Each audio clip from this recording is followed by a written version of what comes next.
Journey to God's House, Chapter 16, entitled Angels and Women, kind of like a Playboy.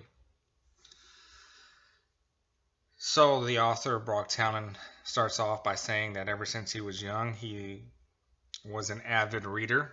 He liked to read very much so, and so being in New York City, it was only natural that he would find his way to the New York Public Library. But he didn't have much spare time, so he didn't make that trip very often. So the next best thing was the Bethel Library. So he starts making his way through his library. He sees some of the old textbooks. One of them was called Daily Manna, which was like the modern day daily textbook. So he looks on it and it has reminders of people's birthdays, and he quickly flips to December 25th, and lo and behold, there was a notation about Christmas. So he was able to conclude that early Jehovah's Witnesses did in fact celebrate birthdays, holidays, and other things just like everybody else.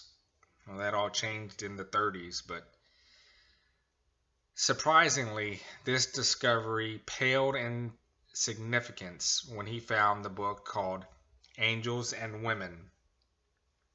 If you haven't heard of this book, I'll post a link in the description to where you can download it. It is a fascinating book. I haven't read the whole thing myself. I've read parts of it. So, remember, this predated the internet.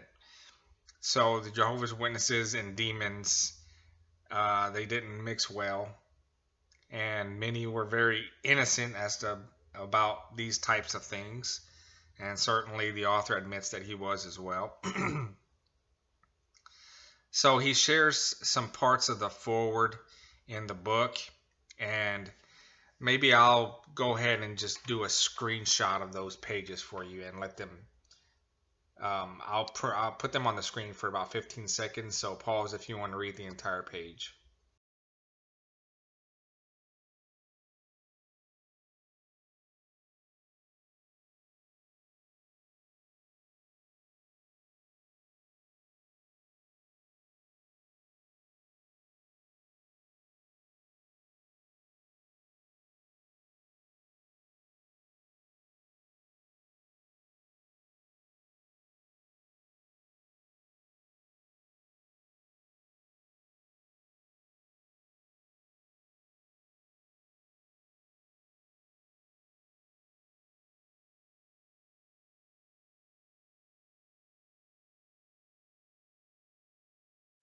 So there's the foreword of the book. It's basically, the premise is it takes place pre-flood, and so it has accounts of Satan falling and the angels going after it, or excuse me, the angels falling with him, and how the earth was during the time of Noah and the Nephilim, and so on and so forth. So it seems like it is a pretty interesting read. I didn't get a chance to finish it, but I do have it.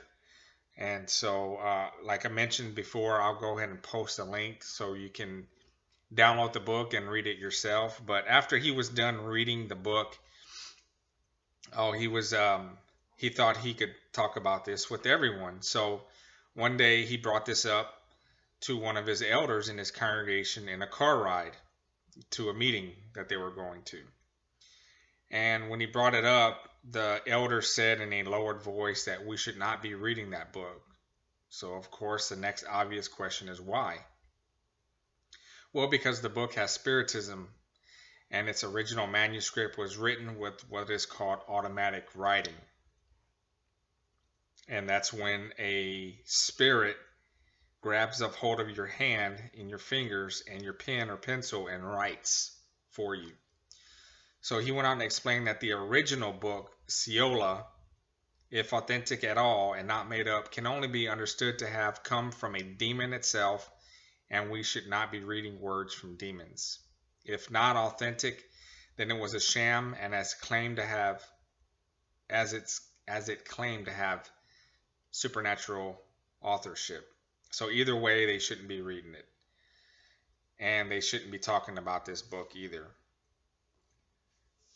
So, what a bummer. He wanted to talk to all Jehovah's Witnesses about this new book that he read and discovered from the Watchtower Bible and Tract Society, but that was not the case.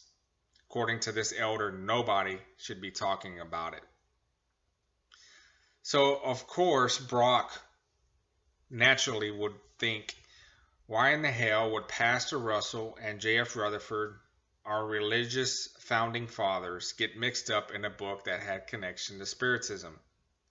This would be like finding out that George Washington and John Adams were mixed up in writing a book about communism.